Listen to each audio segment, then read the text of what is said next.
The 6 worst sales jobs and why you want to avoid them at all cost.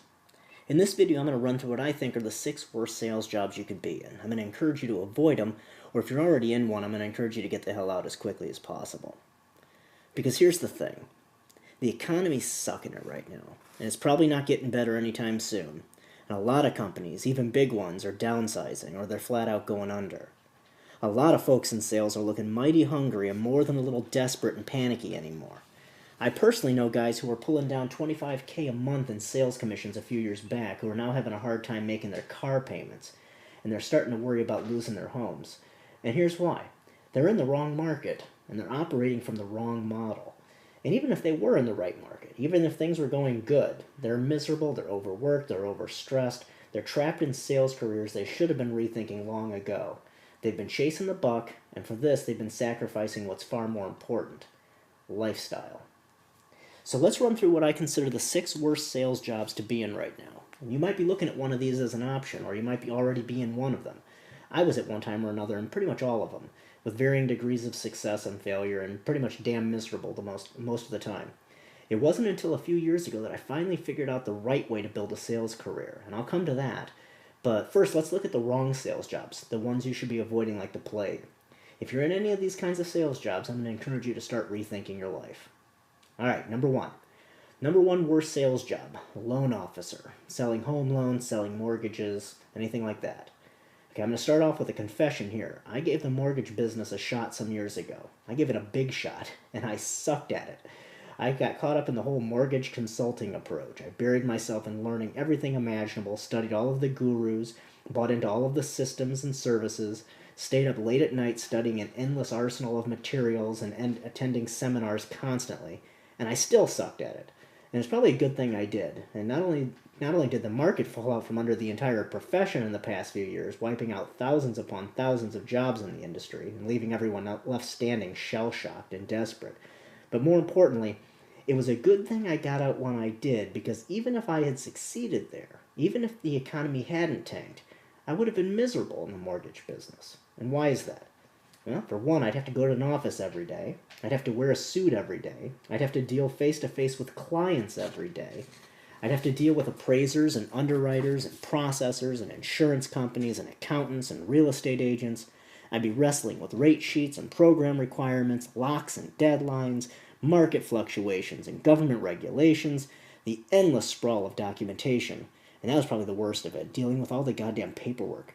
The amount of paperwork and the sheer unadulterated grief you have to go through to close a home loan, and all of the endless crap that can trip up the process and turn what looked like a slam dunk closing into a whirling nightmare of missing documents and pissed off clients and hair trigger landmines that can blow up at any second. All of that to close one deal. Maybe. Maybe if it goes through. And that's just not the world I want to live in every day. It's not for me. Now, the number 2 worst sales job: pharmaceutical reps and medical sales, mainly medical supply sales. Now, here's another one I looked at once, and I'm damn glad I avoided it as well. Last I checked, you have to sell about $1 million annually to pull down a $70K salary as a medical supply rep. That's right, $1 million a year to make 70 grand. Now, what they're trying to tell you is, what they try to sell you on here is the idea that you're going to get a residual income. You're going to build up accounts. They'll keep buying enough Band-Aids and tongue depressors from you every month, and after a while, you've got it made. You buy a boat. But what they don't tell you is how goddamn hard it is learning about the 10,000 different kinds of drugs, or worse, gauze and rubber gloves and chemistry panels and reagents and scalpels and test tubes. Going out there every day, dropping in on an endless string of offices, trying to set up appointments with doctors and practice managers. And these people have been conditioned and trained to treat you like dirt and make your life as unhappy and frustrated as humanly possible. All for the privilege of maybe selling them some soap for their bathroom dispensers. Hey, the sheer hours you've got to put in and the grief and rejection you have to fight your way through to actually succeed at this kind of sales job. Again, I'll pass. Number 3 worst sales job: anything corporate.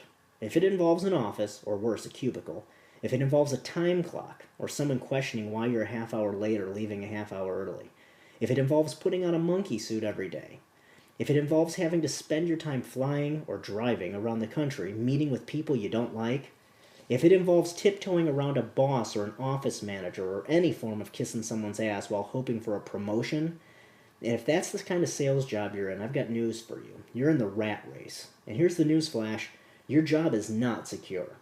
And if you're not already chronically overworked, alcoholic, multiple divorcee, borderline suicide, you're probably headed in that direction, and you might want to get off that merry-go-round while you still can. Number four worst sales job. Anything involving sticking signs on your car or hanging signs on a street corner. Okay, now we're going to jump to the other end of the spectrum, and I'm going to lump a few things into this one. If you have magnetic signs on your car, or your phone number printed on your back window, if you're hanging up your business cards on bulletin boards hoping that a prospect might see them, if you're trying to pressure friends and family to set up a meeting for you to share some kind of opportunity, you're in the wrong sales profession. Now, what falls into this category? Well, the first thing would be trying to run your own small, locally based business. And that's just way too much grief, way too many hours, way too much risk, and way too little profit. Another thing would be trying to convince people to join the latest multi-level marketing scheme. Now, I'm sure there's plenty of good ones out there. I don't want to hear about them, and most other people don't want to hear about them either. So that's probably not where you want to be either. Trying to sell real estate, or dealing in whatever it is the guys selling seminar tickets out there call real estate investing. I don't know about you, but I've seen what's going on out there, and that's not where I want to be either. In any sales career like this, where you're reduced to employing these kinds of tactics, again, putting signs on your car, hanging up your business card at the local coffee joint, hanging signs from the street corners when people are driving by, hoping somebody will catch your phone number. And if everyone in these kinds of careers, they seem to be smiling too much and not very convincingly. I've noticed that too. Well, I hate to say it, if you're operating from this kind of a sales job, you're operating out of a position of desperation. You're operating on hope. And the last I checked, hope's not a negotiable currency the bank recognizes, and you can't pay your mortgage with hope. Number 5, the 5th worst sales job. Anything involving standing around somewhere waiting for business to come to you. My first sales job was actually selling carpet. I was probably the worst at that than at trying to sell mortgages. Here are the hard facts. If you're standing around waiting for customers to drop in, it's just not a reasonable approach to trying to provide for yourself and your family. Again, with the economy the way it is, and with more and more people shopping and researching their buying decisions online nowadays, the world of retail sales has become a world of barely getting by if you're lucky. And even the guys who are lucky and are getting by, they're working 60, 70 hours a week, they're living paycheck to paycheck. Again, not for me. The number 6 worst sales job. Anything involving bugging people when they're at home. Telemarketing and door-to-door sales have to be the worst. They're only at the bottom of my list here because I have the least experience with these. I've never done either of them, thankfully. If you're calling on people at home when they don't know you and they don't want to know you, whether you're ringing them on their phones or you're knocking on their doors, you are in the wrong career. You're not in the sales business, you're a public menace. So just stop that. There's a better way. Now, what would make for a great sales career? I'm going to be going into this into more detail in another video, but in short, number 1, a great sales career is not going to involve anything like the crap jobs I've been talking about so far. A great sales career is also not going to involve any kind of cold calling. We should dispel that up front. Cold calling is for the birds.